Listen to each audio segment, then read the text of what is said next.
دعوت و تبلیغ۔ اسی طرح ایک نظریہ یہ ہے کہ دعوت و تبلیغ کیے چلے جاؤ، جب اکثریت بدل جائے گی تو نظام بدل جائے گا۔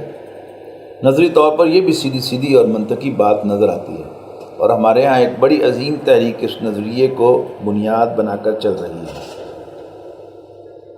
اول الذکر راستے پر تو خیر بہت سی تحریکیں اور جماعتیں ہیں، لیکن اس ثانی الذکر راستے کو تبلیغی جماعت اپنائے ہوئے ہے۔ اس کے ضمن میں صرف ایک جملے پر اکتفا کروں گا کہ اگر محض دعوت و تبلیغ، تعلیم و تلقین اور فضائل کی ترغیب و تشویق سے دین قائم ہو سکتا تو کیا محمد عربی صلی اللہ علیہ وسلم تلوار ہاتھ میں لیتے؟ کیا آپ سے بڑا کوئی مبلغ، کوئی مربی، کوئی معلم، کوئی مزکی ممکن ہے؟ اگر آپ کو بھی تلوار ہاتھ میں لینی پڑی اور اپنے سینکڑوں صحابہ کی جانوں کا نذرانہ پیش کرنا پڑا تو پھر کون یہ دعویٰ کر سکتا ہے کہ یہ صرف دعوت و تبلیغ سے ہو جائے گا؟ اس راستے میں محمد عربی صلی اللہ علیہ وسلم نے اپنے خون کا نذرانہ بھی پیش کیا ہے۔ آپ کا اپنا خون مکی دور میں طائف کی سرزمین پر گرا اور مدنی دور میں دامن احد میں جذب ہوا۔ آپ کی رخسار کی ہڈی پر جب تلوار کا وار پڑا ہے تو خون کا فوارہ چھوٹا ہے اور اتنا خون بہا ہے کہ آپ نقاہت کی وجہ سے بے ہوش ہو گئے۔ تو اس کے بغیر یہ کام نہیں ہوتا۔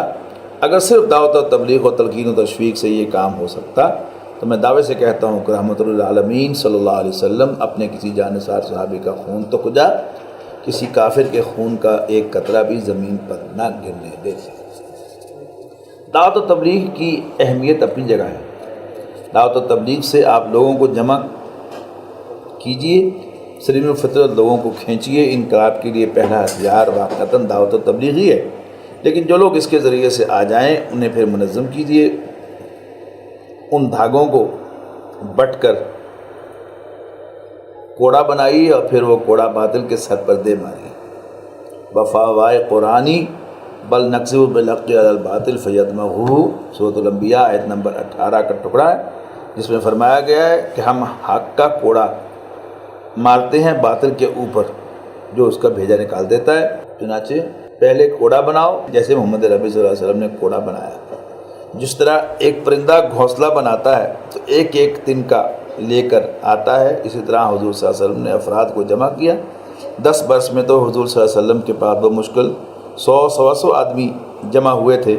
محمد عربی صلی اللہ علیہ وسلم جیسے داعی اور مبلغ اور مربی اور مزکی کی 10 برس کی محنت کے نتیجے میں 100 آدمی جمع ہوئے۔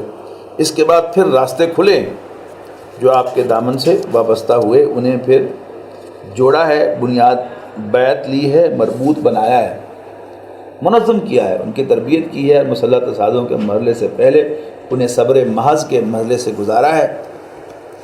مکہ میں 12 برس تک یہی حکم تھا کہ تشدد برداشت کرو، اگر مشرکین تمہیں ماریں تو مار سہو، جھیلو، لیکن جوابی کارروائی نہ کرو۔ اگر تمہارے ٹکڑے اڑا دیں تب بھی ہاتھ نہیں اٹھانا، تمہیں زندہ جلا دیں تب بھی ہاتھ نہیں اٹھانا، جب تک کہ اس کی اجازت نہ آ جائے اس وقت تک کوئی بدلہ نہیں، کوئی ریٹیلیشن نہیں، حتیٰ کہ آپ دفاع کے لیے بھی ہاتھ اٹھانے کی اجازت نہیں، یہاں تک کہ اپنے دفاع میں بھی ہاتھ اٹھانے کی اجازت نہیں۔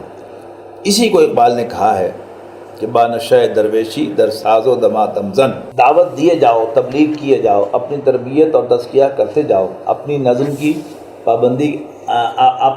کی پابندی کے خوبت بنتے چلے جاؤ، اپنی قوت بڑھاتے چلے جاؤ، لوگوں کی باتیں سنو اور برداشت کرو، گالیاں سنو اور دعائیں دو، تم پر پتھراؤ ہو تو پھول پیش کرو، تاکہ اتنی طاقت پیدا ہو جائے کہ اب کھلم کھلا اپنے آپ کو مقابلے کے قابل محسوس کرو۔ چوں پختہ شوی خدرہ بر سلطنت جمزن، پھر اپنے آپ کو سلطنت جم پر دے مارو۔ اسلام کا نظام ہمیشہ کے لیے خانقاہی نظام نہیں ہے کہ نسلاً بعد نسلاً تربیت اور تزکیہ ہی کرتے رہو۔ جو کام ایک شیخ نے شروع کیا اسی کو ان کے بعد ان کے خلیفہ، پھر ان کے خلیفہ اور پھر ان کے خلیفہ کرتے چلے جاتے ہیں۔ ایک ہی کام چل رہا ہے، خلیفہ در خلیفہ ایک ہی کام چل رہا ہے۔ یہ تربیت و تزکیہ آخر کس کام کا؟ اس تربیت و تزکیہ اور تعلیم و تلقین سے مقصود تو یہ ہونا چاہیے کہ طاقت فراہم کر کے پھر باطل سے ٹکرانا ہے۔ بانشہ درویشی در ساز دماتم زن، چون پختہ شبی خدرہ بر سلطنت جمسا